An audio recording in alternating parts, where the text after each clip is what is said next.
Olá, meu amigo, minha amiga, bem-vindos ao Portal do José. Hoje fazendo um programa extraordinário, fim de semana, não estou no Rio de Janeiro, estou fora do Rio de Janeiro, estou aqui em São Paulo. E você que está chegando pela primeira vez, se inscreva no nosso portal, porque a gente sempre vai jogar luzes sobre temas que você não vê nos meios de comunicação e até na internet também. Se você não gostar, você se desinscreve no final, tá bom? Assunto número 1, reforma da Previdência. Eu te pergunto, você já viu como é que é a PEC 06? É um calhamaço desse tamanho.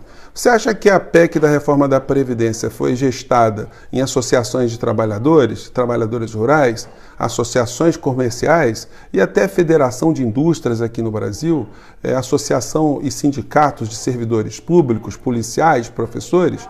Se você achou tudo isso, você está enganado, porque esse projeto de lei foi gestado no seio do sistema financeiro internacional e nacional.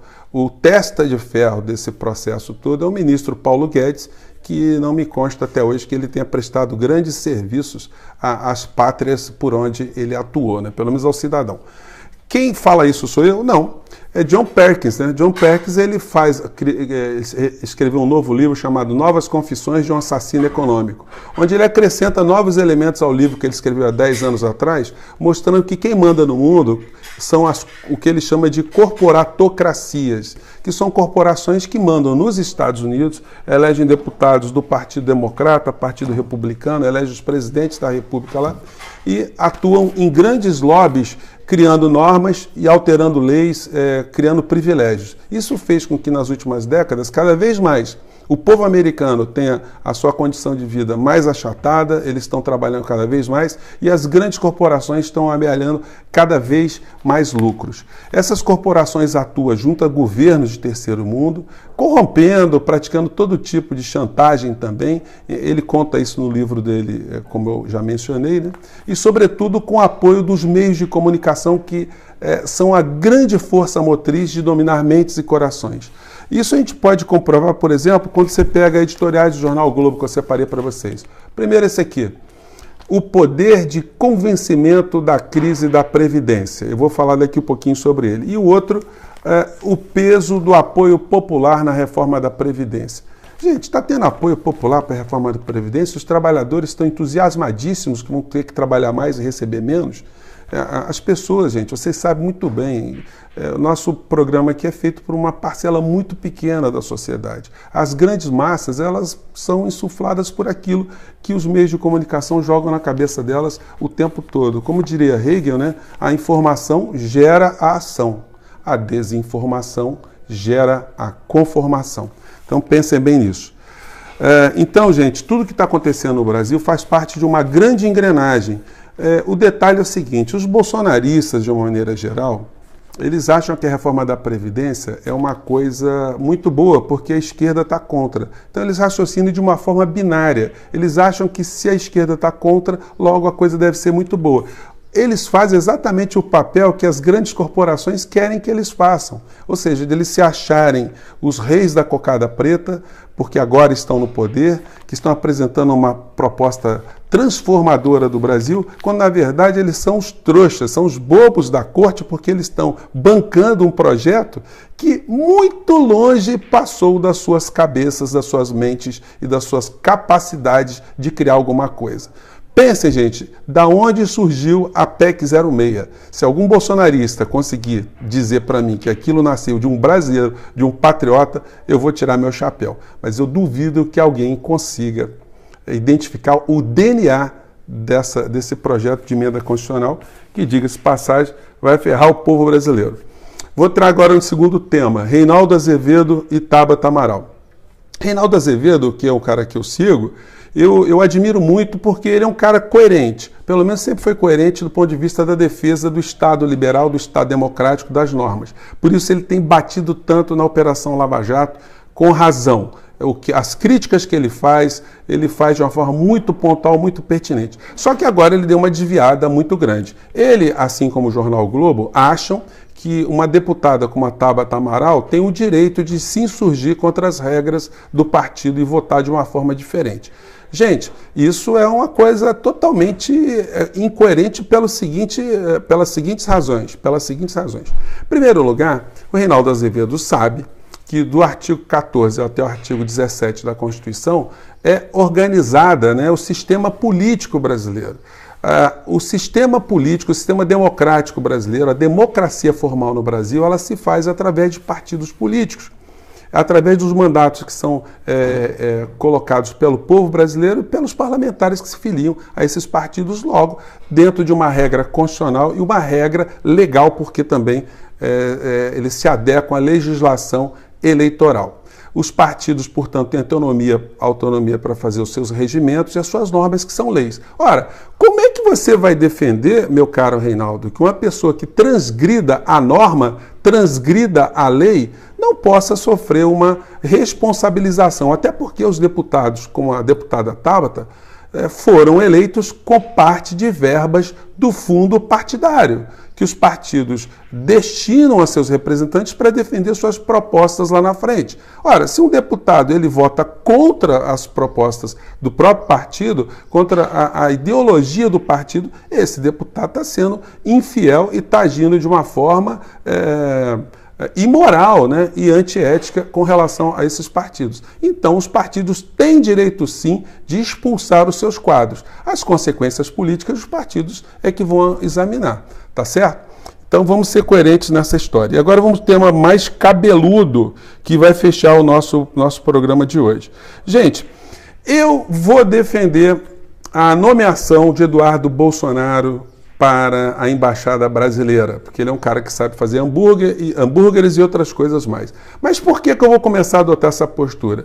Como eu disse a vocês, como os bolsonaristas eles só agem, só raciocinam de uma forma binária, quem sabe se a gente apoiar, nós todos apoiarmos, mandarmos e-mail para Bolsonaro, a esquerda toda, o PCdoB, PSOL, dizendo, olha, queremos Flávio Bolsonaro lá na Embaixada Norte-Americana, quem sabe esse pessoal faça exatamente o contrário, né? Se eles estão agindo assim, vamos agir como crianças, quem sabe a gente consegue modificar alguma coisa.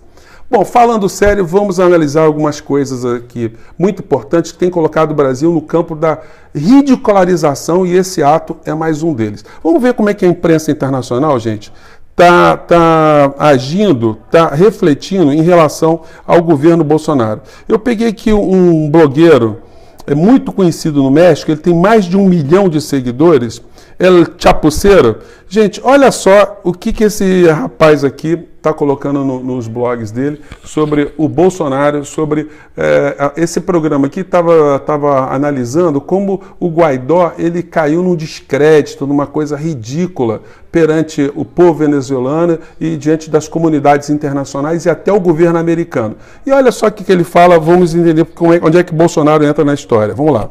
Vamos pouco a pouco, velozmente. Por exemplo, de los grandes aliados de Juan Guaidó es este señor, el presidente brasileño Jair Bolsonaro. Entonces, él había prometido que cuando hablara con Putin... Bom, vocês viram, ele falou assim, olha, um dos aliados que está demonstrando assim que o Guaidó perdeu muito peso é esse senhor que nós acabamos de mostrar, esse é Jair Bolsonaro, presidente do Brasil, que tinha prometido que quando encontrasse com Putin, ia dar uma enquadrada no Putin e dizer, Putin, olha só, o cara é o Guaidó, porra, que negócio é esse? Desculpa, porra, gente, ele saiu porque eu estava meio informal, né? Vamos em frente aqui. Fala, Chapucero. Iba a decirle, Juan Guaidó debe ser el presidente venezolano, pero se le arrugó. Foto de Bolsonaro acobardado ante Putin se viraliza. Foto de Bolsonaro acovardado diante Putin se viraliza, né? Olha só, segue o barco. El presidente brasileño había dicho que cuestionaría la posición de Rusia en caso de Venezuela, pero luego explicó, no quise polemizar con Putin, una potencia nuclear. Agregó que la presencia de Putin lo hizo cambiar de idea. Ah, pues sí, es que como vas a defender a Juan Guaidó ante el presidente Vladimir Putin, ¿qué será? Bom, precisa falar mais alguma coisa, gente? É gargalhada aí do nosso formador de opinião. Esse cara fala para mais de 1 milhão de pessoas no México e na comunidade latino-americana toda, né? Mas o capítulo número 2 aqui dessa situação de ridicularização, as pessoas estão pegando muito no pé do Flávio Bolsonaro, que ele seria um cara pouco qualificado para ser representante do Brasil na Embaixada Norte-Americana. Apareceu aqui o David Miranda, nessa foto aí que vocês estão vendo, porque o David Miranda também faz parte da Comissão de Relações Exteriores da Câmara, junto com o Eduardo Bolsonaro. E outros personagens estão lá também. Essa comissão deve ser muito animada. Bolsonaro, se quiser utilizar da Comissão de Relações Exteriores, de Defesa Nacional, para... deixa eu ver se eu pego aqui os membros, gente. Aqui achei. Como critério para indicar para algumas baixadas, a gente tem algumas figuras interessantes. Por exemplo, ele poderia indicar o deputado Aécio Neves, que faz parte também da Comissão de Relações Exteriores, para a embaixada de algum país que Aécio Neves tivesse alguma similitude, alguma coisa em comum, não é? A gente também tem nessa mesma comissão o deputado Hélio Lopes, carinhosamente chamado pelo Bolsonaro de Hélio Negão, que não perde uma viagem internacional do presidente Bolsonaro. Nós temos também eu não sei os dotes culinários do deputado Hélio Negão, mas a gente tem, por exemplo, aqui entre os deputados que podem fazer parte dessa comissão, também o pastor Marco Feliciano. Pastor Marco Feliciano, pelo seu evangélico, né, quem sabe ele saiba fazer uma comida judaica e poderia ir para a embaixada de Israel, por exemplo. Né? Tem muitos deputados aqui muito interessantes. Né? Tem um deputado aqui que eu achei muito simpático. Eu acho que ele seria um bom representante na embaixada, né? Esse deputado do PSL, o deputado Coronel Crisóstomo. Muito simpático o nosso coronel. O Bolsonaro também poderia nomeá-lo para alguma embaixada aí de um país que estivesse com relações estremecidas para o Brasil, mas eu vou ficar aqui no Eduardo Bolsonaro. Gente, eu não vou pegar no pé do Eduardo Bolsonaro pelas qualificações que ele não tem dentro de Itamaraty, mas pelas qualificações negativas que ele tem. E aí eu vou colocar o aspecto mais grave dessa história toda, que eu não vi ninguém falando. O Flávio Bolsonaro, quer dizer, o Eduardo Bolsonaro respondendo a Mariana Godoy no programa dela sobre uma eventual invasão do Brasil na Venezuela. Olha o que fala o Eduardo Bolsonaro. Eu não tinha visto isso ainda. Gente, observem a gravidade da coisa.